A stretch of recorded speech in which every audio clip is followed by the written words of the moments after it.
உந்தணவுதில் விரலாள் பாகன் தன்னை பாடலோடு ஆடல் பகிர்ந்தான் தன்னை உந்தணவு நறுங்கொன்றை மாலையானை கோலமா நீளமிடத்தான் தன்னை செந்தமிழோடாரியனை சீரியானை திருமார்பின் புரிவெண்ணோல் திகழப் பூண்டாந்தனனை ஆவடு தந்துரையுள் மேய அரணடியே அடிநாயேன் அடைந்து உய்ந்தேனே. ஒளியில் விளைந்த உயர்ஞான பூதரத்துச்சியின் மேல் அடியில் விளைந்ததோர் ஆனந்தத்தேனை அனாதியிலே வெளியில் விளைந்த பெரும்பாழை பெற்ற பெருந்தனியை எளிய விளம்பியவா முகம் மாறுடை தேசிகனி. அவையேறும் இங்கே தமிழை கற்று அவையேற உத்தரவும் வந்து சுவையேறும் செந்தமிழ் பன்னூல் விளக்கும் சீர் திருநாதவு இதழ்த்தாள் சந்தித்தார்.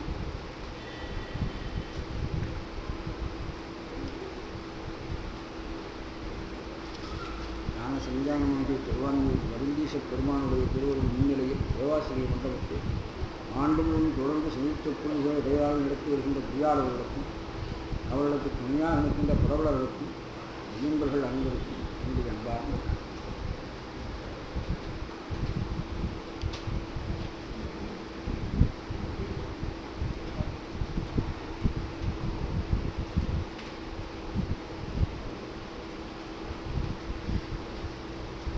உமாபதி சிவாச்சாரியாருடைய மூன்றாவது கால்வழியிலே வந்தவர் சீர்காழி சித்தம்பர நாடு.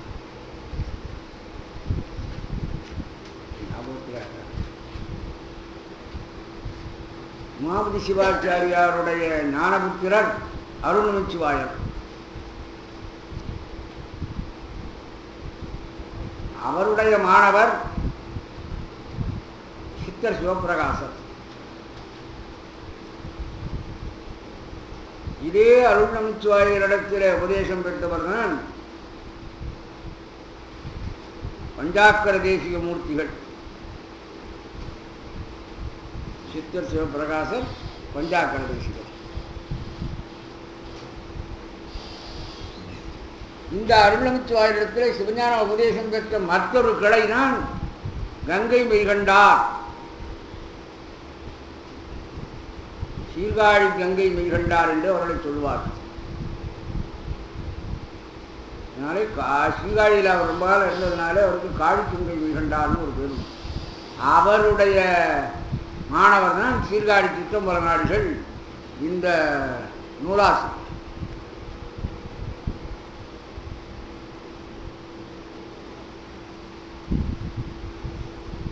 அருள்நமச்சிவாயரிடத்தில் உபதேசம் பெற்றவர் தான் பஞ்சாக்கர மூர்த்திகள். அது ஒரு கிளை. பஞ்சாக்கர மூர்த்திகளுடைய பரம்பரை தான் திருவாவடுதுறை ஆதீனம். பரம்பரையில் ரெண்டு நாம் படிக்கிறதும் அவருடைய ஒரு கால் வழி. இப்பொழுது நாம் சிவபரிபூரணம் அடைந்தவர்கள் அவர்கள் திருவாவடுதுறை ஆதீனத்தில் ஒரு கால் வழி. உமாபதி சிவாச்சாரியாருடைய நேரான கால் வழியைச் சேர்ந்தவர்கள் அப்படின்னு சொல்லப்படுகின்ற ஒரு இந்த கால்வழியில் மூன்றாவது தலைமுறையில் வந்தவர், அதாவது காழிக்கங்கை மெய்கண்டாருக்கு முன்னாலே சித்தர் சிவபிரகாசர், அப்புறம் பஞ்சாக்கர தேசிகர். பஞ்சாக்கர தேசிகரிடத்தில் உபதேசம் பெற்றவர்களே ஒரு கால்வழி கமலஞான பிரகாசர். கமலஞான பிரகாசருடைய சிஷ்யர் புரிஞான சம்பந்தர்.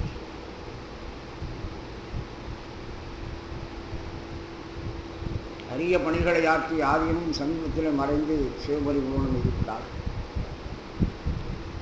சைவ சித்தாந்தத்தை ஒளிவளரச் செய்யவர்கள் கிட்டத்தட்ட எந்த நகரத்துக்கு போனாலும் ஒரு 20 பேர் சித்தாந்த ரத்னங்கள் இன்றைக்கு இருக்கிறார்கள் சொன்னால் அது இவர்களுடைய காலத்தில் உண்டாகிய ஒரு பெரிய ஆச்சரியம் என்று கூட சொல்லலாம். சாஸ்திரம் படிக்கிறதுக்கு பணம் கொடுத்து படிப்பார்கள். சொல்லிக் கொடுப்பதற்கு ஆளும் வசதியும் இருந்தால் நிச்சயமாக பலர் படிப்பார்கள் என்பதை நிரூபித்தவர் 23வது மகா சன்னிதானமாக இருந்தவர். இறைவன் அவர்கள் வந்த கடமை முடிந்துபட்டது என்ற காரணத்தினாலே அவர்களை அழைத்து கொண்டான் என்றுதான் நினைக்க வேண்டும். அவர்களை மனதால் நினைந்து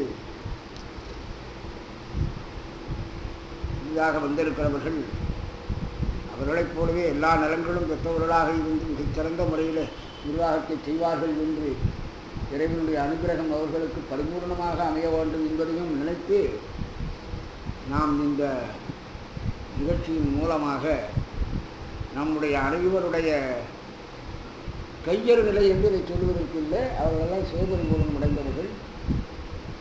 அடைய வேண்டிய ஒன்றை அவர்கள் அடைந்து விட்டார்கள்.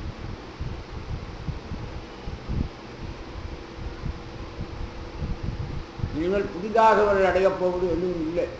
அது முன்னதாக முடிவு கட்டிவிட்ட ஒரு செய்தியாக இருக்கும். அதனால் அவருடைய அனுகிரகம் எப்பொழுதும் பரிபூர்ணமாக இருந்து நம்முடைய நிகழ்ச்சிகளுக்கெல்லாம் ஆதாரமாக இருந்து அதை மேலும் அவர்கள் குருமுகமாக இருந்து நடத்தி வைத்துக் கொண்டிருக்க வேண்டும் என்பதாக நாம் பிரார்த்தனை செய்து கொள்கிறோம். இந்த நேரத்தில்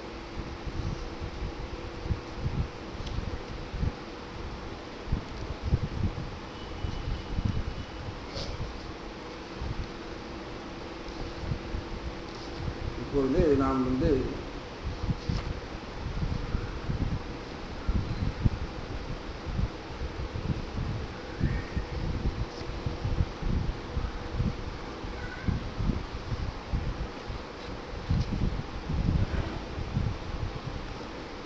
நாற்பதாவது பாடல் அதனுடைய தொடர்ச்சி இப்பொழுது நாம் பார்த்துக் கொண்டோம்.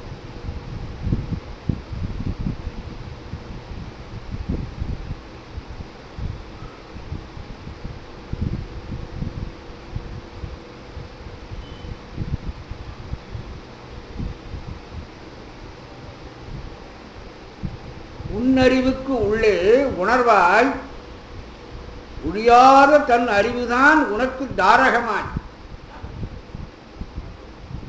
இன்னம் அற ஒன்றாய் ஒழியாமல் உள்ளடங்கி உள்ளபடி நின்றால் அது ஆவை. திருவருள் பற்றுக்கோடாக ஆகிவிட்டது இப்பொழுது. ஏனென்றால் ஒன்று ஆணவம், அதற்கு நேர்மாறு திருவருள். தத்துவங்களை கடத்தி கொண்ட ஒரு ஆன்மாவுக்கு ஆணவத் தொடர்பு நீங்கிவிடுகிறது. அப்பொழுது திருவருள் தொடர்பு வெளிப்படுகிறது. அதைத்தான் இதுவரை நாம் பார்த்தோம். உன் அறிவுக்கு உள் உணர்வாய், ஆன்மாவாக இருக்கிற உன்னுடைய சிற்றறிவுக்கு அறிவாகி இருந்து கொண்டிருக்கிறது. உள்ளுணர்வாய் உன் அறிவை விளக்குகின்ற அறிவாக அது இருக்கிறது. அப்படிப்பட்ட நிலையில ஒழியாத தன் அறிவுதான் எப்பொழுதும் உன்னை விட்டு நீங்காமல் இருக்கின்ற தன் அறிவு இறைவனுடைய பேரறிவு. அந்த பேரறிவுக்குத்தான் திருவருள் என்று இன்னொரு பெயர் நாம் சொல்லுகிறோம். அந்த திருவருள் தன் அறிவுதான் உனக்கு தாரகமாய் உனக்கு பற்றுக்கோடாக இருக்கிறது. உனக்கு அதுதான் ஆதாரம். விண்ணமர ஒன்றாய் அந்த அறிவோடு விண்ணமர பிரிந்திருக்காமல் ஒன்றாய் கலந்து ஒன்றாகி ஒழியாமல் உள்ளடங்கி உள்ளபடி நின்றார். அந்த திருவருளிலே உள்ளே அடங்கி அந்த திருவருள் எப்படி இருக்கிறதோ அந்த வகையிலே நீயும் நிற்க வேண்டும். அப்படி நின்றால் அது ஆவை. அந்த திருவருளாகவே நீ ஆய்விடுவாய். அப்புறம் உனக்கும் திருவருளுக்கும் இடையிலே இடையீடு எதுவும் இருக்காது. இவ்வளவுதான். இதுக்கு மேலே நீ இதையும் திருவருளை அறிகிறோம் அனுபவிக்கிறோம் என்று கூட நினைக்காத அறிவுக்கு உள்ளடங்கி உள்ளபடி நிற்க வேண்டும். ஏன்னா காண்கிறோம் காணப்படுகிறது என்று நிலை வருமானால் அப்பொழுது பின்னம் உண்டாயிடும். அதுதான் பின்னமர அப்படி.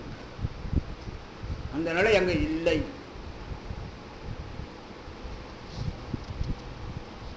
அனுபவ நிலைக்கு வருகிற பொழுது அனுபவிப்பவனும் அனுபவிக்கப்படும் பொருளும் ஒன்றாக இருந்தால்தான் அனுபவம் அனுபவமாக இருக்கும். அனுபவப்படும் பொருளும் அனுபவிப்பவனும் வேறுபாடாக இருந்தால் அப்பொழுது அனுபவமாக இருக்காது, அறிவாகத்தான் இருக்கும்.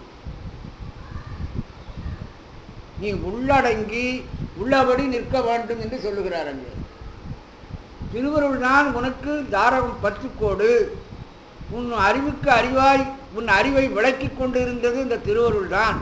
அந்த திருவருள் இப்பொழுது நீ தத்துவங்களிலிருந்து கலந்து வந்துவிட்டபடியினால், ஆணவ வலியிலிருந்து நீங்கிவிட்ட காரணத்தினாலே அந்த திருவருள் வெளிப்பட்டு உன்னை பற்றி கொண்டது.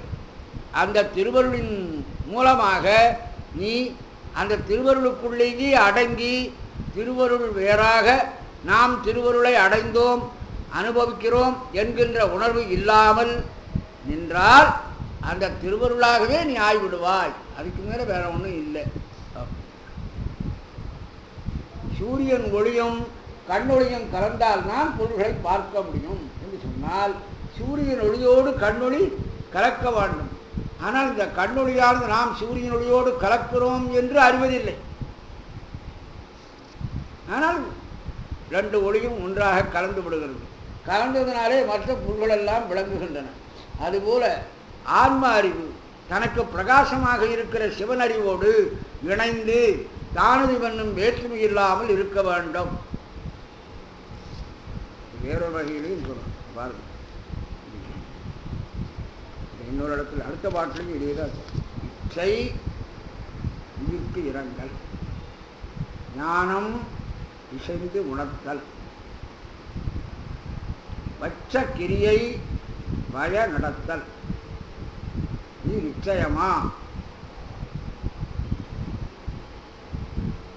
சக்தி இவை மூன்றினையும் தந்தது ஒரு சக்தி கான் முத்தனி வார் நீ முயன்று, முத்தனி நீ முயன்று வார். இந்த ஆன்மா விடுதலை அடைந்த ஆன்மா அந்த நிலையில தான் பேசுகிறார். இல்லை, தத்துவங்களை எல்லாம் இந்த ஆன்மா கலத்தி கொண்டு விட்டது.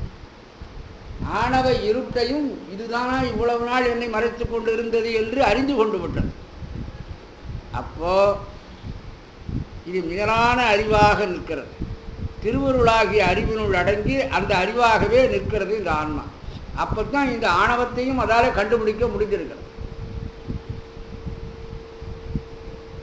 இச்சை, இப்போ இறைவனுடைய இச்சாசக்தி அது என்ன? உயிர்க்கு இரங்கல்.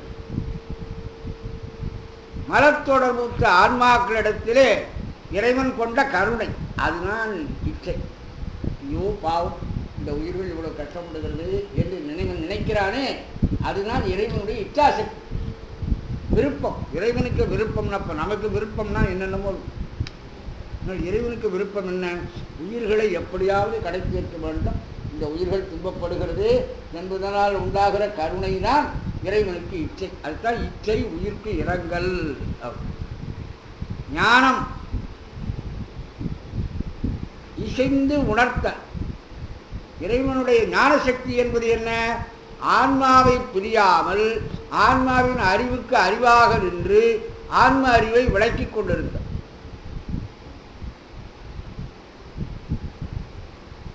மற்ற கிரியை வய நடத்த. ஆன்மாக்கள் தங்களுடைய வினையால் அனுபவிக்கக்கூடிய இன்பங்களை அனுபவிக்கும்படி அவற்றை தொழிற்படுத்துதல் தான் இறைவனுடைய கிரியாசக்தி. இப்ப இறைவனுடைய இச்சாசக்தி எது? விருப்பம். உயிர்களை கடைத்தேற்ற வேண்டும் என்கின்ற இரக்கம். இறைவனுடைய ஞானசக்தி என்ன பண்ணுகிறது? உயிரறிவோடு தான் கூட நின்று உயிரறிவை விளக்கிக் கொண்டிருக்கிறது. இறைவனுடைய கிரியாசக்தி வினையின் மூலமாக உயிர் அனுபவிக்கின்ற இன்பங்களை அனுபவிக்கும்படியாக செய்கிறது. நிச்சயம் இதுதான் இறைவன் மூலமாக உயிர்களிடத்தில் நடக்கின்ற நிகழ்ச்சி. இந்த மூன்று சக்திகளையும் தந்தது ஒரு சக்தி.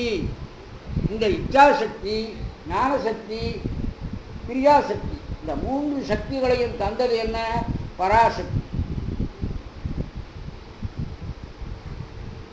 அந்த தந்தது ஒரு சக்தி உள்ளது, அதை காண். அந்த பராசக்தியை இப்பொழுது அறிந்து கொள். அதுதான் திருவருள். அந்த திருவருள் இச்சை ஞானம் கிரியையாக இருந்து இதுவரை உனக்கு உடன் இருந்து உதவியது. இம்மாட்டு கருணை கொண்டு உன்னை ஆணவமலத்திலிருந்து விடுவிக்க வேண்டும் என்று இறக்கப்பட்டதும், அதன் காரணமாக உன் அறிவுக்கு அறிவாக நின்று உன் அறிவை விளக்கி வந்ததும், அதற்கும் மேலாக நீ செய்த வினைகளுக்குரிய இன்ப துன்பங்களை நீ அனுபவிக்கும்படியாக உன்னோடு கூட இருந்து செயல்படுத்தியதும் ஒரு சக்தி. அந்த சக்தி தான் பராசக்தி. அதுதான் திருவருள். அந்த திருவருளை முத்தனை நீ முயன்றுவார். முத்தனை வீடு அடையும் பரிபக்குவம் அடைந்தவனாகிய மாணவனே, நீ அந்த திருவருளாகிய பராசக்தியை ஆராய்ந்து அனுபவத்தில் பார்ப்பாயாக. அந்த திருவருள்னா நீ இதுவரையிலையும் மலர் சகிதனாக இருந்த காலத்திலே உனக்கு இச்சா ஞான கிரியைகளாக இருந்து உன்னை வழிநடத்தியது. அதிலிருந்து நீங்கி இருக்கிற இந்த நேரத்திலே நீ அந்த திருவருளை இப்பொழுது முயன்று பாருனர். இதுதான் விளக்க அனுபவிக்கிறார் பாருங்கள்.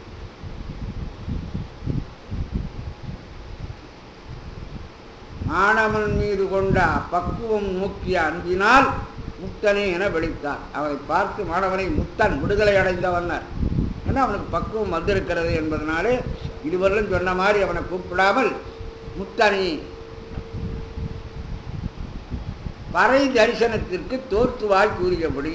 பறை தரிசனம் என்றால் என்ன? பராசக்தியாகிய திருவருளை தரிசனம் செய்கிறது. அந்த பராசக்தி தான் 3 சக்திகளாக ஆகிறது. அது ஆன்மா உலக போகங்களை அனுபவித்துக் கொண்டிருக்கிற காலத்தில் ஆன்மாவுக்கு இச்சையாகவும் ஞானமாகவும் கிரியாகவும் இருந்து ஆன்ம இச்சையும் ஆன்ம அறிவையும் ஆன்ம செயலையும் நடத்துகிறது. பாசிட்டிவ் நெகட்டிவ் 2 இருக்கிறது வச்சுங்க. 2 முனைகளும் சேர்ந்தால்தான் மின்சாரம் வேலை செய்யும் இல்லையா? 2 தனித்தனியாக இருந்ததுன்னா அது போலத்தான் இந்த கருத்து. இறைவனுடைய பராசக்தியினுடைய மூலமாக இருந்த இச்சை ஞானம் கிரியை, உயிரினுடைய இச்சை ஞானம் கிரியை, இந்த 3ம் ஒரு முனையை சந்திக்கிற பொழுதுதான் உயிர் செயல்களை செய்கிறது, அறிகிறது, விரும்புகிறது. எல்லாம் உயிரினுடைய இச்சை ஞானங்கிரிக்குத்தான் இறைவன் உயிரினிடத்திலே சில தத்துவங்களை சேர்க்கிறான். அதன் மூலமாக உயிரினுடைய இச்சை ஞானங்கிரிகள் விளங்குகின்றன. அதான் கலை வித்தை அரா. அது கலை என்பது உயிரின் கிரியையை எழுப்புகிறது, வித்தை என்பது உயிரினுடைய அறிவை எழுப்புகிறது, அராகம் என்பது உயிரினுடைய இச்சையை விருப்பத்தை எழுப்புகிறது. இப்படி உயிருக்குரிய அறிவித்தை செயல்களை விளக்குவதற்கு இறைவனே 3 தத்துவங்களை அதற்கு கொடுக்கிறான். இறைவனுடைய இச்சை ஞானம் கிரியை 3ம் இச்சாசக்தி ஞானசக்தி கிரியாசக்திகளாக பறையினிடத்திலிருந்து தோன்றுகிறது. பறை என்பது திருவருள், அதுதான் மேலாள். இந்த பராசக்தியை இன்னொரு கூறில் ஆதிசக்தி என்று வரும். அதுவும் உயிருக்கு உபகாரப்படக்கூடிய ஒரு சக்தியாக இருக்கும். உயிர் வினைப்போகங்களை அனுபவிக்கிற பொழுது மற்றதையெல்லாம் உயிருக்கு தோற்றாதபடி செய்கிறது அந்த பராசக்தி. ரொம்ப நுட்பமான செய்தி அதை சொல்றாங்க. ஆக கூடி பறை அந்த மாதிரி இருக்கிற பொழுது அதுக்கு ஆதிசக்தின்னு பேர். அதுவே உயிருக்கு உபகாரமாக இருந்து திருவருளை உயிர் அடையக்கூடிய ஒரு பக்குவம் அடைந்த பொழுது தன்னை திருவருள் என்று தெரிவித்துக் கொள்ளுகிறது உயிருக்கு. அப்பொழுது அதுக்கு துரோதானம் என்கின்ற பெயர் போய் ஆதிசக்தி என்று அப்பொழுது பெயரிடப்படுகிறது. மறைத்திருந்த வரையிலேயும் துரோதானமாக இருக்கும். ஆனால் அது வெளிப்பட்டு விட்டால் ஆதிசக்தியாக ஆகும். இதுவும் பறையினுடைய இன்னொரு கூறு. பறை என்பது திருவருள். அந்த திருவருள் எதற்கு பிரித்து நீங்காத தன்மையாக இருக்கும்? பரத்து பரம்பரை, அதான் பரம்பரைன்னு நாம் சொல்றோம். பரமும் பரம், பரம் என்பது சிவம், பறை என்பது சிவத்தை பிரியாத நெருப்பின் சூடும் போல சாதாரணமாய் உண்டி நிற்கின்ற திருவருள் தன்னை விட்டு நீங்காமல் இருக்கும். அனுபவத்துக்கு சூடு தான் நமக்கு தேவை, நெருப்பு தேவையில்லை. ஆனால் சூடு நெருப்பு இல்லாமல் நிற்காது. சூட்டைத்தான் நாம் பயன்படுகிறோம், நெருப்பை பயன்படுவதில்லை. நெருப்பு யாரும் கையால் போய் பிடிச்சிக்கிறது கிடையாது. நெருப்பின் மூலமாக வருகின்ற சூட்டை தண்ணீரில் விட்டு அதை சூடாக்கும், அதை வேறொரு காய்கறியில் விட்டு அதை வதக்கும். இப்படியெல்லாம் நெருப்பினுடைய சூடு தான் நமக்கு பிரயோஜனமே தவிர, சூடு தான் நம்மோட நேரடியான தொடர்பு கொண்டால் நமக்கு பயன் செய்கிறதே தவிர நெருப்பு இல்லை. ஆனால் நெருப்பு இல்லாமல் அந்த சூடு இல்லை. அதனால தான் இங்கே பறை என்று சொல்லக்கூடிய திருவருள் தான் நம்மை வழிப்படுத்தி நம்மோடு தொடர்பு கொள்ளுகிறது. ஆனால் அந்த திருவருள் எங்கிருந்துகிறது? பரம் என்று சொல்லுகின்ற பேரறிவாகிய சிவத்தினுடையதாக இருக்கிறது. அந்த ஓட்டு குழப்ப வேண்டாம். திருவருள் வேறு, பராசக்தி வேறு நினைச்சுக்காதீங்க. அந்த சிவன் நேரம் வந்து எதையும் செய்யறதில்லை. சிவத்தினுடைய ஆக்ஞை திருவருளாக பரிணமிக்கிறது. அவ்வளோ சொல்றாங்க. இன்னும் 3 சக்தி சிவத்திலிருந்து வருகிறது. அது ஆன்மாவினிடத்திலே 3 சக்திகள் வருகின்றன. இந்த ரெண்டும் ஒரு மனையில் சந்திக்கிற பொழுதுதான் உலகத்தில் இந்த ஆன்மா எல்லா காரியங்களையும் பண்ணி கொண்டிருக்கு. இல்லைன்னா அறியாமையினால் கவரப்பட்ட அறிவாகிய இந்த ஆன்மா எதையும் அறியவோ விரும்பவோ செய்யவோ முடியாது. பாடுங்கணத்தில் விழுந்த குருடனை போல ஒன்றும் செய்ய மாட்டாமல் கிடக்கும். இதுவும் செய்யறதுக்கு வழி இல்லை. அவன் ஊமை வேற, சத்தம் போட்டு சொல்ல முடியாது. வேடிக்கை குறுந்தொழில் கையில் ஊமன் கண்ணில் காக்கும் வெண்டை முழங்கல் போல பரந்தன்று இந்நோய் நோன்று குளற்கஞ்சி. கையில்லாதவன் ஊமன், அவன் கண்ணாலே பார்த்து கொண்டிருக்கிறான். ஒரு பாறையிலே வெண்ணெய் வைக்கிறது, அந்த வெண்ணெய் உருகி போயிட்டே இருக்கு. எதையும் செய்ய முடியல அவனால். சடக்குன்னு அதை எடுத்துக்கொண்டு போய் நிழல் உள்ள இடத்துல பத்திரமாக வைக்கலாம் முடியாது. கையில் யாரையாவது சத்தம் போட்டு யாரையும் வர சொன்னா ஊமை பார்த்துட்டு இருக்கான். அவ்வளோதான். வெயில்ல அந்த வெண்ணெய் பாறையில் உருகி போய்கொண்டே இருக்கு. இது ஊரத்தான் இருக்கிறது. இதை தாய்மானவர் சொல்லும்பொழுது இருட்டறையில் குருட்டு குழந்தைகள்னர். ஆன்மாக்களினுடைய ஆரம்ப நிலை அப்படித்தாங்க இருந்தது. காரிட்ட ஆணவ கருவறையில் அறிவற்ற கண்ணிலா குடியைப் போல் குழவியைப் போல் கட்டுண்டு இருந்த எமை வழியில் விட்டு அல்லலாங் காப்பிட்டு அதற்கு முட்ட பேரிட்டு மெய்யென்று பேசி பாழ் பொய்த்துடல் விளக்கவிளை அமுதமூட்டி பெரிய புவனத்திடை வரவு போக்கு செய்கின்ற பெரிய விளையாட்டை இட்டு அளவு செய்திருக்கிறான். அவன் உட்கார்ந்து அவனுடைய கருணையினால். அதுதான் இங்கே இச்சை உயிர்ப்பு இரங்கல். அவனுடைய விருப்பம் என்ன? அவனுக்கு என்ன சௌகரியம் இருக்குது? எனக்கு திருவிழா செய்யும் சொல்லலை. திருவிழா செய்து நாம் கொஞ்ச நேரம் அந்த திருவிழாவில் மனம் போக்கினால் அதன் காரணமாக இறைவனோடு நமக்கு ஒரு பழக்கம் ஏற்படுது. நம்ம ஒரு ஆரவாரத்தை விரும்பி கொண்டு சுற்றி கொண்டிருக்கிற அந்த ஆன்மாவுக்கு தனக்கு திருவிழா என்ற பெயரால் தன்னோடு கொஞ்ச நேரம் அவன் பழகக்கூடிய பழக்கத்தை இறைவன் ஏற்படுத்தி தருது. ஒன்றுமில்லாத பாவலர்கள் இறைவனோடு எப்படி தொடர்பு கொள்கிறார்கள்? திருவிழாக்கள் நடந்தால்தான். திருவிழாக்கள்னு ஒன்று அதை போய் பார்க்கணுன்றாங்க. சுவாமி வர்றது, அந்த மேளதாளம், சத்தம், போக்குவரத்து, நடனம், நாட்டியம், பொய்க்கால் குதிரை அப்படி இப்படின்னு சொல்லி தான் வச்ச உடனே அதற்காக எல்லாரும் கவரப்பட்டு வருவார்கள். கொஞ்ச நேரம் அது நடுவில் இறைவனையும் பார்ப்பார். இவருக்கு தான் இவ்வளவு ஆர்ப்பாடமா? அப்போ அவரிடத்துல கொஞ்சம் மனம் பதியும். இப்படி ஒரு நாளையில ஒரு கணம் அப்படி தன்னை பார்த்து விடவாவது செய்ய வேண்டும் இந்த ஆன்மா என்பதற்காக அவன் படுற பாடு அறியும். அது பிறகு கொஞ்சம் கொஞ்சமாக என்ன ஆகும்?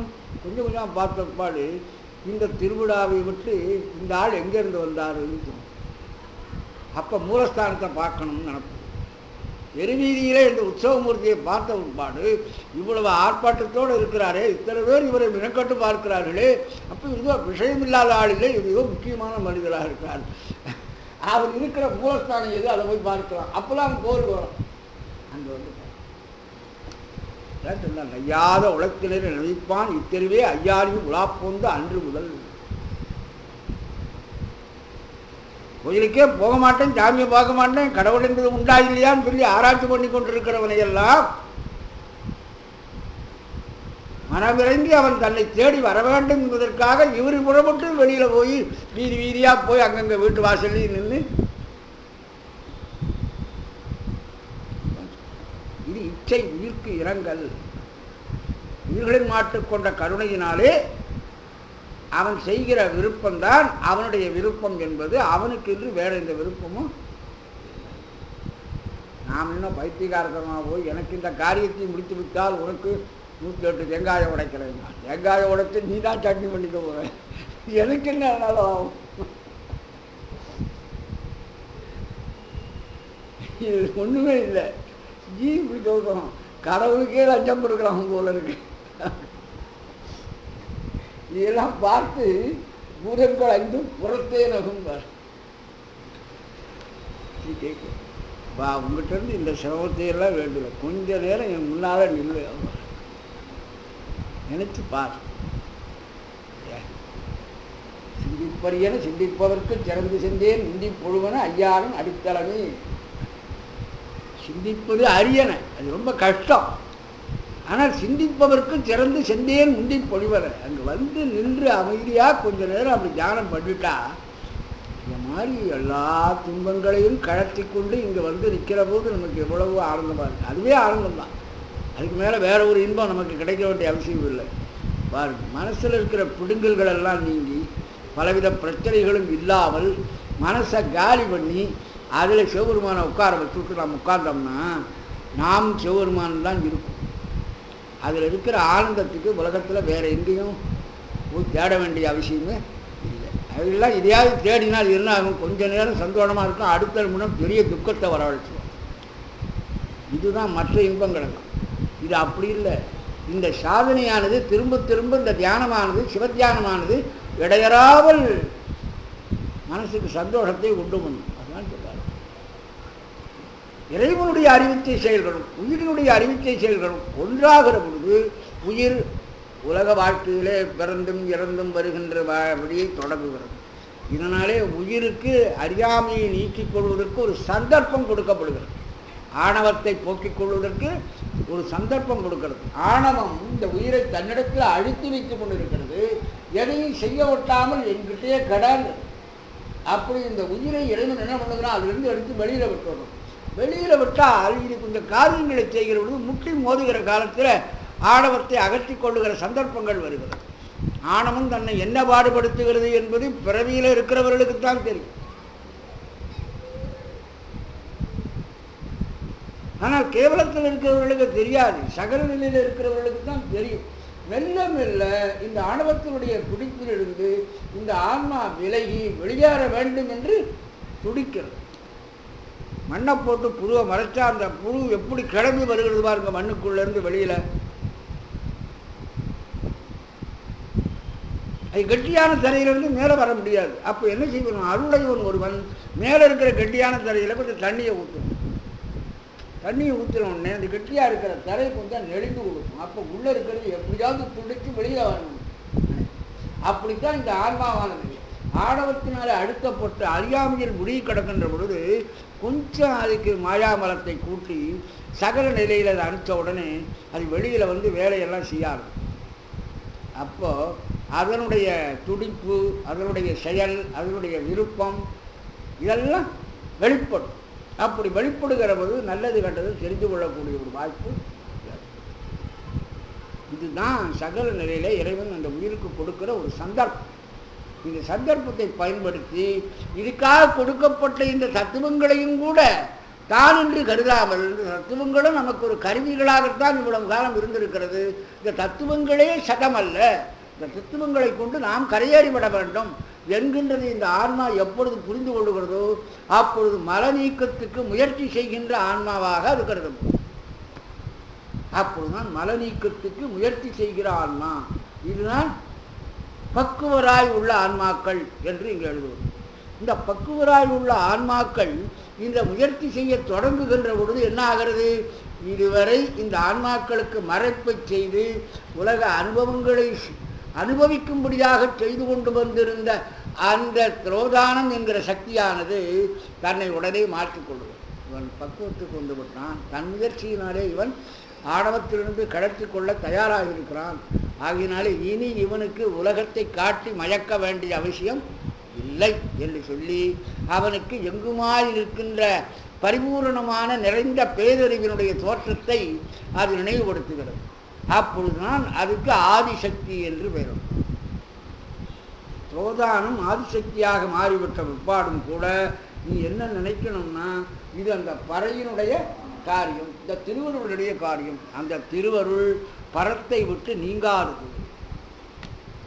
இந்த திருவருளை தரிசிக்கின்ற தன்மைத்தான் பறை தரிசனம் என்று இங்கே சொல்கிறார்.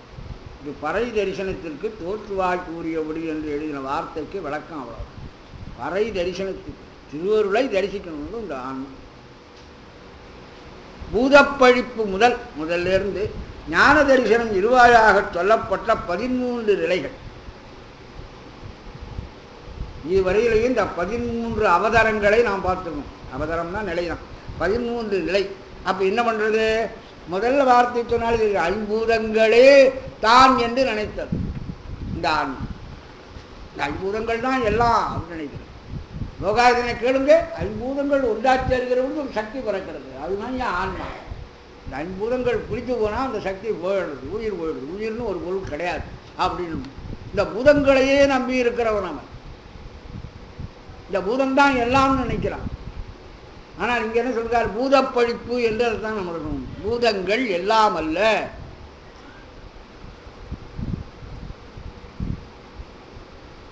பூதங்கள் அல்ல, பொறியல்ல, வேறு புலல் அல்ல, உள்ள பதியின் பேதங்கள் அல்ல என்று இந்த ஒவ்வொன்றையும் ஆராய்ச்சி பண்ணி எவைகளெல்லாம் உயிரல்ல, இறைவன் அல்ல, இவைகளெல்லாம் வெறும் கருவிகள், உயிர் இறைவனை அடைவதற்கு சாதனங்களாக இறைவனால் அளிக்கப்பட்ட கருவிகளே என்று வேறொன்றும் இல்லை. அப்ப பூதப்பழிப்பு முதல் இந்த 13 நிலைகளிலே நாம் இதுவரையிலையும் படித்து பார்த்தோம். இதிலிருந்து வந்தது என்னாச்சு? இப்பொழுது இந்த ஆன்மா ஆணவத்தை அறிந்து கொண்டு விட்டது. தன்னை காட்டாத ஆணவத்தை இந்த ஆன்மா அறிந்து கொண்டது இருக்கிறது. அதுதான் முந்தி கேவல தரிசனம். கேவலம்னா ஆணவத்தை ஆன்மா காணுதல். ஓ, இவ்வளவு நாள் என்னை மறைத்திருந்தது இதுதானா என்று இந்த ஆன்மா அறிந்து கொண்டது என்று நாம் வெளியே சொல்கிறோம்.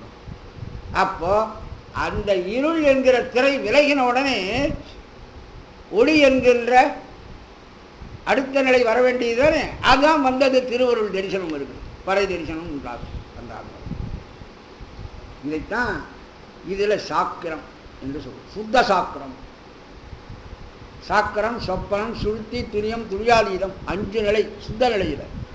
இப்போ இந்த உயிர் மேல்நிலைக்கு போற பொழுது, இப்போ உலகத்துல சாக்கரம்னு சொன்னால் தெளிவாக இருந்து கொண்டு 36 தத்துவங்களோடும் கூடி எல்லா காரியங்களையும் செய்கிறது சாக்கரம். எப்பொழுது உயிரானது தூய நிலையை அடைந்து பெற்று திருவுருளை காண்கிறதோ அந்த நிலைக்கு போற போது அது சுத்த சாக்கரம். இதுல பாருங்க, தசகாரியத்துல தத்துவ ரூபம், தத்துவ தரிசனம், தத்துவ சுத்தி, ஆன்மரூபம் என்ற 4 காரியங்களும் இதுல அடங்கணும். பார்த்தோம் இவ்வளவு நேரம். தத்துவ ரூபம், தத்துவ தரிசனம், தத்துவ சுத்தி. தத்துவ சுத்தி தான் இங்க சுத்த தத்துவ தோஷனம் வரலாம். பூதப்பழிப்பு, புரிகிற உணர்தல், அந்த கரண நிரோதம், கலாதி ஞானகர நிராகரணம் என்று இதெல்லாம் நீங்க பார்த்தீங்கன்னா என்ன பண்ணீங்க? ஆன்ம தத்துவம் 24 அகற்றி கொண்டாச்சு. வித்யா தத்துவம் 7 தெளிவாகிவிட்டது. இதெல்லாம் ஆன்மாவுக்கு சம்பந்தம் இல்லை என்று வந்துவிட்டோம். அப்புறம் சுத்த தத்துவங்கள் என்று சொல்லக்கூடிய சிவதத்துவம் 5 கூட கருவிகளை ஆராய்ச்சி பண்ணுகிற இடமே தவிர அதுக்கு மேல வேற ஒன்றும் இல்லை. அவைகளல்ல நாம் சென்று அடைய வேண்டிய இடம் என்பதை ஆன்மா தெரிந்து கொண்டு விட்டது. அப்ப அது ஒரு 5 36 தத்துவங்களையும் ஆன்மா கலத்தி கொண்டு நிற்கிற நிலைதான் தத்துவ ரூபம், தத்துவ தரிசனம், தத்துவ சுத்தி. இந்த 36 கழற்றினால் ஆன்ம ரூபம் உண்டாகிறது. ஆன்ம தரிசனம் சொல்லலை பாருங்க, உண்டாக ஞாபகம். ஆன்ம ரூபம் அப்பொழுது கிடைக்கும். என்ன? ஆன்மா இவைகள் அல்ல என்கின்ற அளவில் ஆன்மா தான் யார் புலனார். தன்னை பற்றி நிற்கின்ற ஆணவம் வேறு, தான் வேறு என்பதையும் புரிந்து கொண்டு இந்த ஆணவத்தை நம்மிடத்திலிருந்து கழற்றுவதற்காக வந்த இந்த 36 தத்துவங்களும் வெறும் தத்துவங்கள் தான் என்பதை புரிந்து கொண்டு ஆன்மா நிற்கிற நிலைதான் ஆன்மரூபம். இந்த ஆன்மரூபம் வரையிலையும் இருக்கிற 4 காரியங்களும் சாக்கரம் என்று சொல்லப்படும். சுத்த சாக்கரம். இதுக்கு மேல இந்த சுத்த சாக்கரத்தை அடைந்த ஆன்மா என்ன பண்ணும்? பெரிய ஆபத்து இருக்கிறது. சுத்த சாக்கரத்தை அடைந்திருக்கிறது இப்பொழுது ஆன்மா. இந்த ஆன்மா என்ன நினைக்கிறது? ஜீவபோதம் முளைத்து விடுகிறது. அதாவது பசு ஞானம். அது முளைத்ததுனால என்ன பண்ணும்? நானே கடவுள் என்று நினைக்க தொடங்கும். அது பரவபத சோபான படத்தில் பாம்பு வாயில மாட்டின மாதிரி பெரிய பாம்பு ஒன்று மேலே போய் அதுக்கு மேலே பரவபதம். சுவாமி நடுவில் இருப்பார், 2 பக்கமும் ஆழ்வார்கள் இருப்பாங்க. நித்திய சூரிகள் வீதி இவ்வளவு தூரம் கட்டப்பட்டு அங்கெல்லாம் கொண்டு போவோம். அந்த பாம்பு வாயில் மட்டும்னா வாலும் கீழே வந்துடும் அடியில். அது மாதிரி நிலைமை தான் இப்போது ஆன்மாவுக்கு. இந்த சுத்த சாக்கிர நிலையினுடைய உச்சமாகிய ஆன்ம ரூபத்தை அந்த ஆன்மா கண்டு கொண்ட போது என்ன ஆகும்? சுத்த சாக்கிரத்தை அடைந்த ஆன்மா மலவாசனையால் ஆகிய மயக்கத்தினாலே ரொம்ப நாள் ஆணவத்தோடு இருந்ததல்லவா, அந்த மயக்கம், இந்த மயக்கத்தாலே ஜீவபோதம் உழைத்து உயிரறிவானது மேலோங்குகிறது. அந்த உயிரறிவு மேலோங்கியதுனாலே நான் பிரமம் என இருக்கும். நான் பிரம்மம், அதாவது தனக்கு அறிவு தோன்றிவிட்டதாகவும் நானே நான் கடவுள், எனக்கு மேல ஒன்றும் இல்லை, அதுவும் போகும். போனால்தான் ஜீவபோதம் நீங்கி சிவபோதம் வர வேண்டும். விஞ்ஞான சம்பந்தர் திருமண காலத்திலே நல்லூரில் திருமணம் நடந்த பொழுது என்னாச்சு? ஜோதி தோன்றியது. இந்த ஜோதியில் எல்லாரும் கடைசியில் சொல்லும் பொழுது சேக்கிழார் வாழ்த்துறார். போத நிலை முடிந்த வழி புக்கொன்றி உடனானார். போத நிலை முடிந்த வழி, இந்த ஜீவபோத நிலை வந்து அது முடிந்த இடம் இது சிவபோதம் முளைக்கிற இடம். அதைத்தான் போத நிலை முடிந்த வழி புக்கொன்றி உடனானார். போத நிலை முடிந்த இடம் இது, அது சிவபோதம் இருக்கிற இடம். இவர்களுக்கெல்லாம் அந்த சிவபோதம் கிடைத்தது. அதனாலே சிவ சாகித்யத்தை இவர்கள் அத்தனை பேரும் பெற்றார்கள்.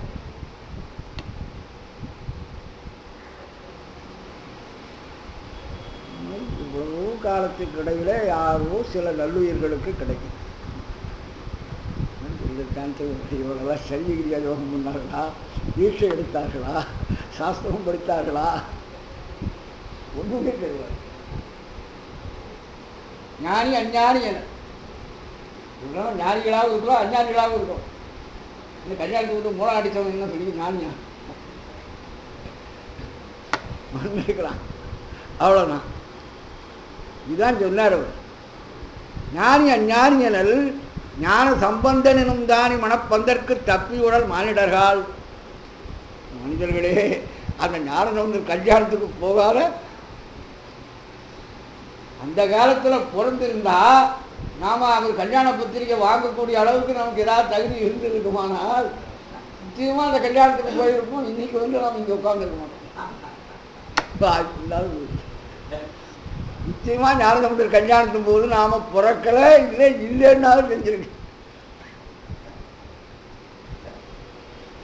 அதுதான் ஒருத்தர் இருந்து கஷ்டப்படுறார். சோப்ரா சாமின்னு சொல்லும்போது ஞானியாக இருந்ததோட இல்லை அஞ்ஞானியாக இருந்தபோது எப்படி இருந்தாலும் முக்தி. திடீர்ன்றவர்களுக்கு சிவசாகித்யம் கிடைக்கக்கூடியதா?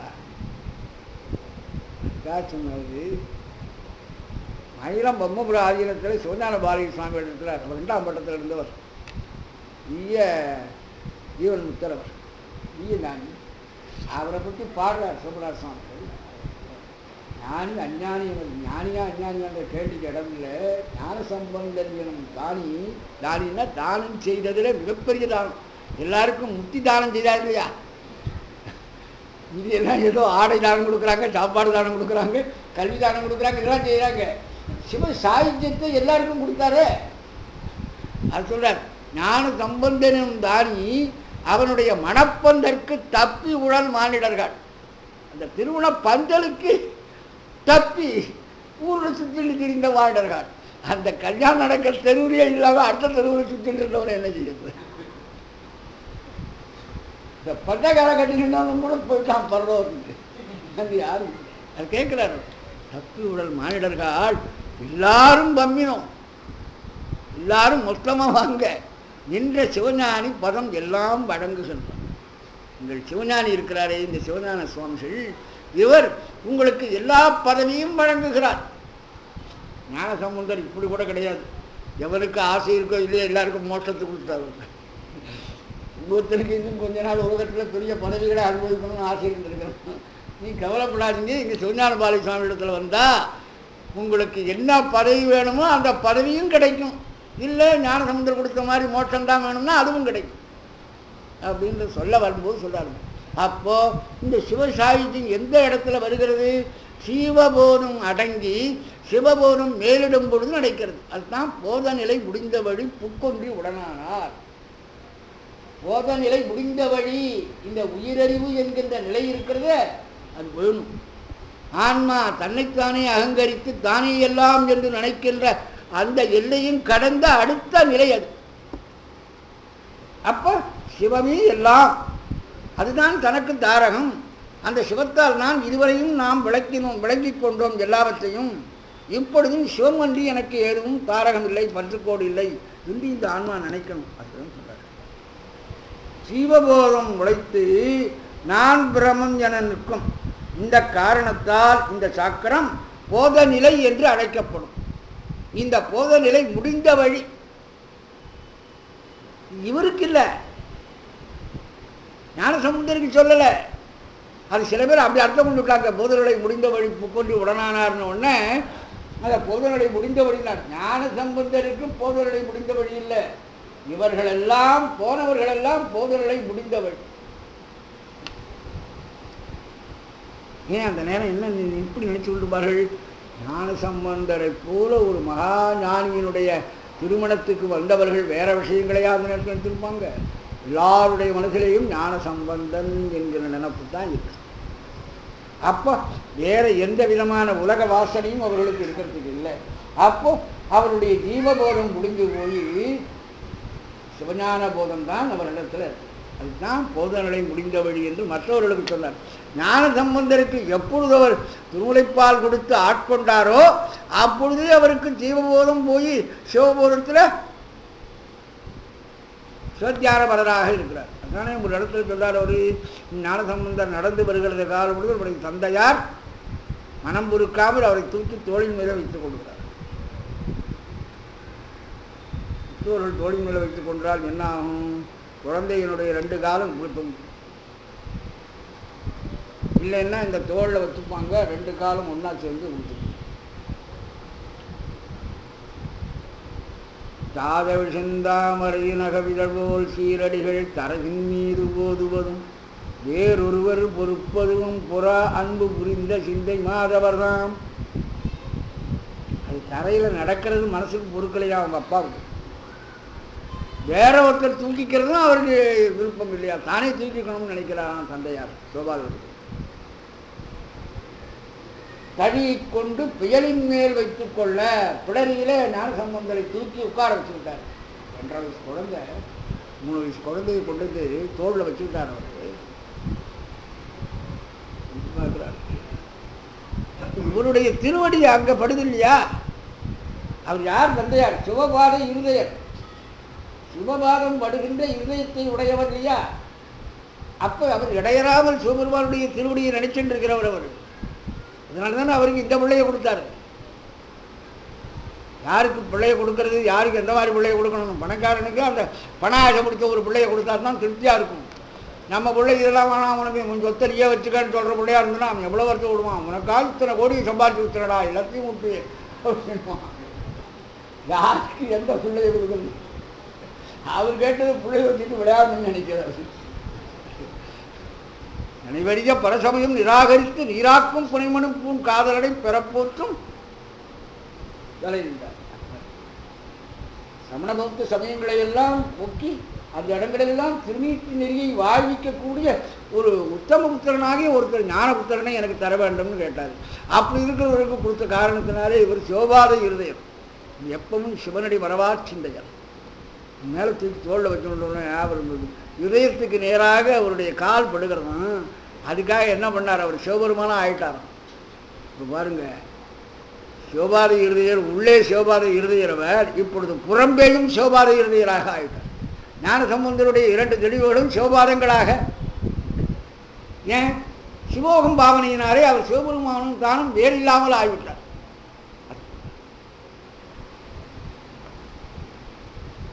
எவ்வுயிர்க்கும் தாதை கடல் தம் மனத்தே வைத்த கருத்தோடும் போந்தார் ஞானம் உண்டார்.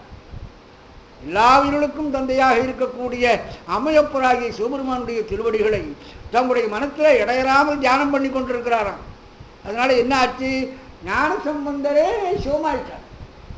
இப்போ சிவத்தை வெளியிலையும் சிவபாதம் பட்டிருக்கிறது, உள்ளேயும் சிவபாத இருதயர் ஏற்கனவே அப்படின்னு அதை நயப்படுத்தி காட்டுகிறார்.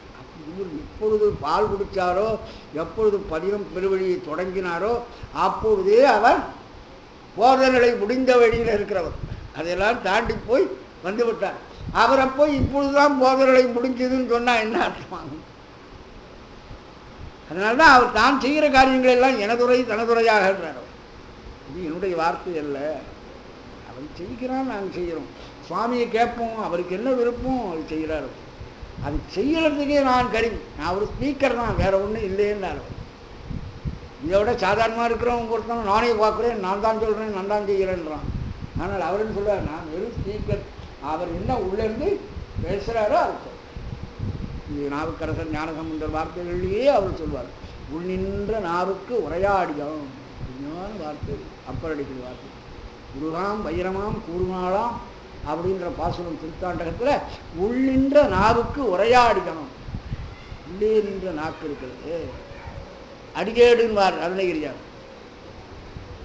காவடியோட்டும் மயிலும் தேவர் தலையிலும் என் பா அடியேற்றிலும் பட்டதன்றோ. முருகப்பெருமானுடைய சிற்றடி என்னுடைய பாவினுடைய அடியேற்றிலும் பட்டதுன்றார். அடியேடு எது? மேலேடு நாக்கு, அடியேடு உள்ளாக்கு. அங்கே விழுந்ததெல்லாம் இந்த மேல் நாக்கில் வந்து வெளியில் பேசுகிறோம். அது மாதிரி உள்ளின்ற நாவுக்கு, உள்ளே இருக்கிற நாக்குக்கு உரையாடிதான் பிராந்தராக இருக்கான்.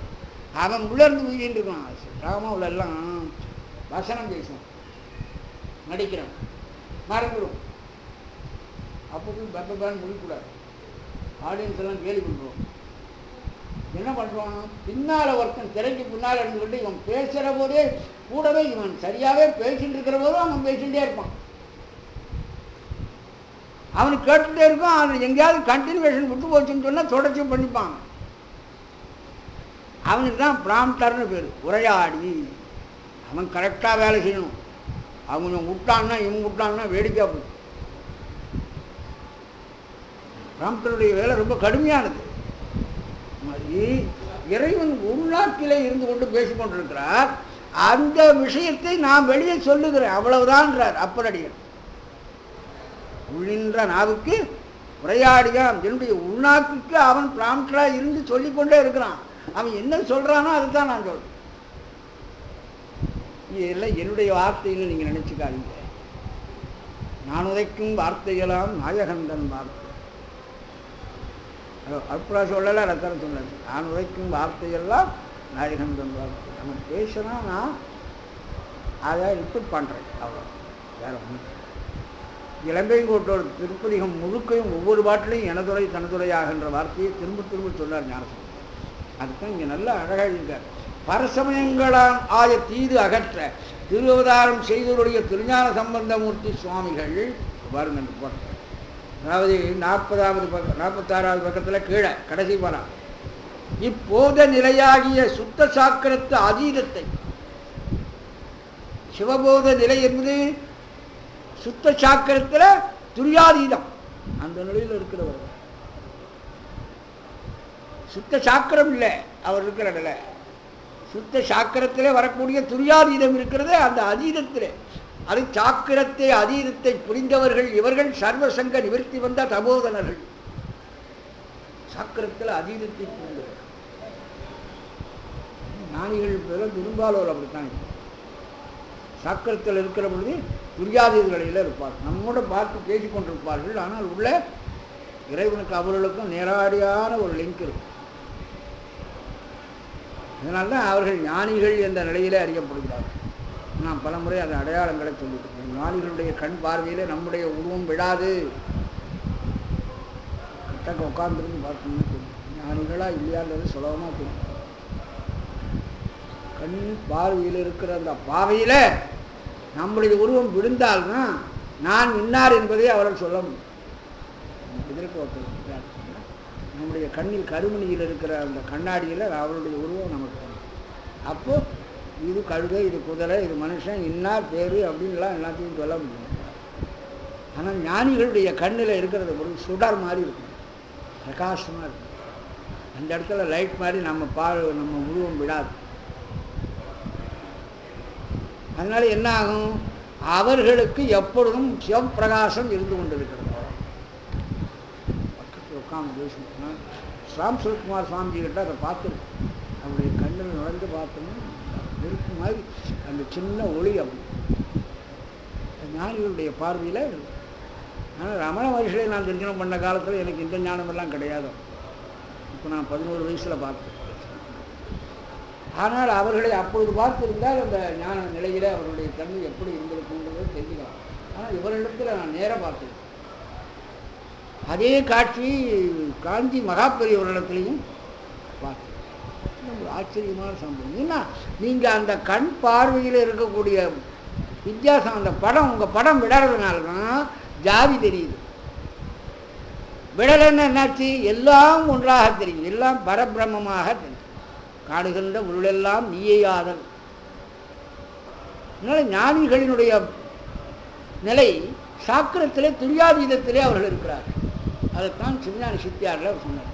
சாக்கிரத்தை அதீதத்தை புரிந்தவர்கள் இவர்கள் சர்வ சங்க நிவர்த்தி வந்த தபோதனர்கள். எல்லா விதமான தொடர்புகளிலேயும் விடுதலை அடைந்துவிட்ட தவத்தோடு இவர்கள் பாக்கியத்தை பகர்வது.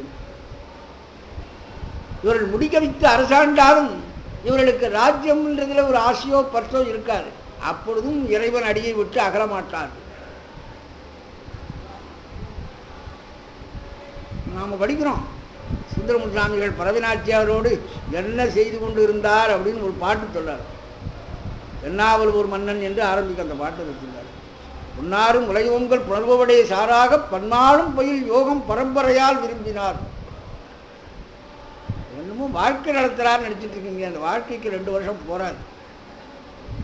அப்படி இல்லை. பன்னாலும் பயில் யோகம், எப்பொழுதும் தான் செய்து கொண்டிருக்கிற யோகம் என்ன யோகம்? சிவயோகம்.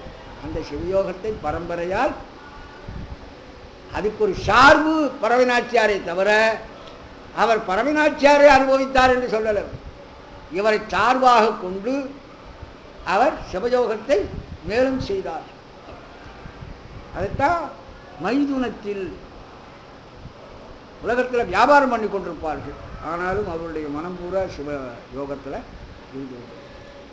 இதுதான் சாக்கிரத்திலே அதீதம். சாக்கிர நிலையில் இருக்கிற பொழுது துரியாதீத நிலையில் இருக்கிறார்கள். அதுதான் போதநிலை முடிந்த வழி உணர். இப்போதநிலை என்பதற்கு சில பேர் எப்படி அர்த்தம் பண்ணியிருந்தாங்கன்னா, ஜீவபோதம் அல்லது புருடனாய் நின்று போகம் நுகரும் நிலை என்று சொல்கிறார். புருஷனாக இருந்து கொண்டு போகத்தை அனுபவிக்கின்ற நிலை. புருஷன்னா புருஷ தத்துவம். வித்யா தத்துவத்தில் ஒன்று புருஷன் வருது இல்லையா? அந்த புருஷ தத்துவம் என்ன? உலக போகத்தை அனுபவிப்பதற்கு ஆன்மா யோக்கியம் அடைகின்ற நிலை. அதுதான் புருஷன். அந்த நிலையை இங்கே போதநிலை முடிந்தபடின்றதுக்கு அர்த்தம் சொல்லுகிறார்கள். குருடனாய் நின்று போகம் நுகர் நிலை என பொருள்கோடல் அருள் துணை நின்றி மருள் துணை கொண்ட கூற்று. அது அருள் துணை இல்லை, மருள் துணை கொண்ட கூற்று என சொல்வது என்று வேறின்று. மூவாட்டை பருவத்தில் தானே உலகமாதாவாகிய அன்னையாராகும் பார்வதி தேவியார் பரஞானம் குழைத்த திருமுலைப்பாலை ஊட்டியருள அந்நிலையில் ஜீவன் முக்தராய் பரமானந்த பாரதியில் என்றும் நீங்காது திளைத்து நின்ற எம்பிரானாகும் பிள்ளையாருக்கு சீவபோதமாவது புருடபோகமாவது யாண்டையது என இருக்கு. இன்றாண்டிலேயே இவர் அந்த சிவனடியே சிந்திக்கும் திருப்பெரு சிவஞானம் ஓமயிராக்கலைஞானம் உணர்வலிய விஞ்ஞானம் பவமுதனை அறமாற்றும் வாங்கினில் ஓங்கிய ஞானம் தவமுனிவர் சம்பந்தர் தாம் உணர்ந்தார் இந்நிலையில். அப்பா அந்த நிலையிலேயே இவர் எல்லா ஞானங்களையும் பெற்றுவிட்டார் என்று சொல்லுகிற பொழுது ஜீவபோதம் புருஷனாகின்ற போகம் புருஷபோகமும் இவருக்கு எங்கிருந்து வந்தது? அந்த மாதிரி அர்த்தம் பண்ணக்கூடாது. போத நிலை முடிந்த வழி என்று சொன்னால் சிவபோதம் போய் சிவபோதம் எல்லை கடந்து பெருகிய நிலையிலே ஒன்றாச் சேர்ந்து விட்டார் என்று சாக்கிரத்து துரியாதீத நிலையை அடைந்த போது அவர் இறைவனோடு புக்கு ஒன்றி உடனானார் என்று அர்த்தம் பண்ண வேண்டும் என்று ரொம்ப இது இந்த சுத்த சாக்கிரம் பாருங்க, கவனித்து பார்த்தா அவர் வார்த்தை எழுத்தாரு. இந்த சுத்த சாக்கிரம் மாயாவாதிகளுடைய முத்தித்தானும். மாயாவாதிகள் என்ன சொல்லுகிறார்கள்? ஆன்மா தன்னையே பிரம்மமாக நினைக்கிறது தான் முக்தி. அதான் எழுதினார். இந்த சுத்த சாக்கரம் என்பது மாயாவாதிகளுடைய முக்தித்தான். இந்த சுத்த சாக்கரம் கடந்த வழி சிவபோதம் உண்டாகும். அப்பொழுது சிவன் ஆன்மாவுக்கு வேறாக இருக்கிறான் என்பதை ஆன்மா தெரிந்து கொள்கிறது. இது சிவ தரிசனம் உண்டாகிற பொழுது, சிவரூபம் உண்டாகிற பொழுது ஆன்ம தரிசனம் நிகழ்ந்தால் அப்பொழுது என்ன ஆகும்? ஆன்மா சிவத்தின் வேறு. ஆன்மாவாகி நான் சித்தறிவன் சிறுசெயலும் உடையவன், இதுகாரம் இந்த சிவத்தை தாரமாக கொண்டுதான் நான் எல்லாவற்றையும் விளக்கிக் கொண்டேன் என்பதை அப்பதான் புரியும். எப்படி ஆணவத்தை பார்த்தவுடனே இதுகாரம் என் அறிவை மறைத்திருந்து இதுதானோ என்று ஆணவத்தை கண்டுபிடிச்சதோ, அதுபோல இதுகாரம் என் அறிவுக்கு அறிவாய் என்னை விளக்கி நின்றது இதுதானோ என்று சிவதரிசனம் நிகழ்கிற பொழுதுதான் ஆன்ம தரிசனம் உடன் நிகழும். அப்படி நிகழ்ந்தால் ஆன்மா சிவத்துக்கு வேறாக குழப்பம். அந்த நிலையில வருவதுதான் அது சுத்த சுத்தி, சுத்த துரியம். அதுக்கு மேலே போய் சிவனோடு புக்கொன்று உடனாவது துரியாதீதம். இந்த அதீதம் சாக்கிரத்திலேயே இவர்களுக்கு உண்டாகிவிடும், மற்றவர்களுக்கு மெல்ல மெல்ல அடுத்து உண்டாகிறது. இந்த சுத்த சாக்கிரம் மாயாவாதிகளுடைய முத்தித்தான் அவங்களே அங்கேயே ஒழிஞ்சு போச்சு. உயிரானது தன்னை பிரம்மம் என்று உணர்கிற பொழுது அதுதான் கரெக்ட்னு விடுவாங்க, அதுக்கப்புறம் ஒன்றும் கிடையாது. ஆனால் உயிர் தன்னை பிரமம் என்று உணங்குவது வெட்டதை திரும்பியும் பிடித்துக் கொள்ளுவதாக. மலவாசனையினால் தாக்குண்ட உயிரானது மலத்திலிருந்து அகன்று இப்பொழுது இறைவனை நெருங்கிக் கொண்டிருக்கிறது. பறை தரிசனம் நடந்தது, திருவருள் தான் தன்னை இதுகாரும் இருந்தது என்று. இப்பொழுது இந்த நிலையில உயிருக்கு ஜீவபோதம் முளைக்குமானால் என்ன செய்யும்? அது நானே பிரம்மம் என்று நினைக்க தொடங்கிவிட்டால் அதுக்கு பிறகு வேறு ஒரு செயலிலும் ஈடுபடாது. முன்னாடி நான் பிரமம் என்று சொன்னதனாலே நான் பிரமம் அல்ல, தன்னை பிரம்மம் என்று ஆக்கியது எது என்று அது தெரிந்து கொள்ளுகிற பொழுது அது திருவருள் தான் தன்னை பிரம்மம் என்று ஆக்கியது என்பதை புரிந்து கொண்டு திருவருளின் எல்லையில் அடங்கி நிற்றல் ஆன்மா செய்ய வேண்டிய ஒன்று.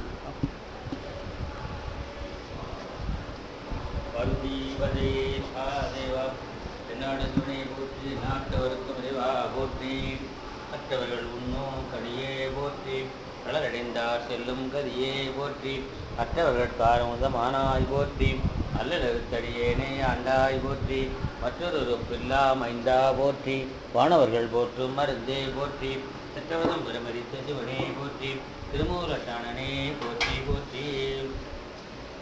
வேண்டத்தக்கது அறிவோனி வேண்ட முழுதும் தருவோனி, வேண்டுமாய்மாலுக்கு அறியோனி வேண்டி என்னை பணி கொண்டாய், வேண்டி நீ யாதல் செய்தாய் யானமதுவே வேண்டி நல்லால், வேண்டும் பரிசு ஒன்று உண்டு என்னில் அதுவும் உந்தன் விருப்பன்றே ஒளிவிடர் விளக்கே குழப்பிலா ஒன்றே உள்ளது கிடந்தது உணர்வே தெளிவிடர் பழிங்கின்ற மணிக்குன்றே சித்தத்தும் தித்திக்குந்தேனே அழிவிடர் உள்ளத்து ஆனந்த கனி அம்பலம் மாடரங்காக வெளிவளர் தெய்வ கூத்து வந்தாயே தொண்டனே விளம்புமா விளம்பே தாதையை தாளரை வீசிய சண்டி கண்டத்தோடு புதலத்தோடு வணங்க பொற்கோயிலும் போனது முரளி சோதி மணிமுடி தாவும் நாவும் தொண்டருக்கு நாயகமோ பாதகத்துக்கு பரிந்து வைத்தானைக்கு பல்லாண்டு கூறுதிமே வேதனைத்தோங்க விசைவத்துறை விளங்க புத பரம்பரை புலி புனிதவாழ் மடந்தெழுத சிதவரவேற்போலி திரிகான சம்பந்தர் பாதமலர் தலை கொண்டு திருத்தொண்டு பருவாம் புத்தவளே ஊனம் 14 முத்தவனும் காத்தவளே பின் கறந்தவளே கரைகண்டெடுத்து மூத்தவளே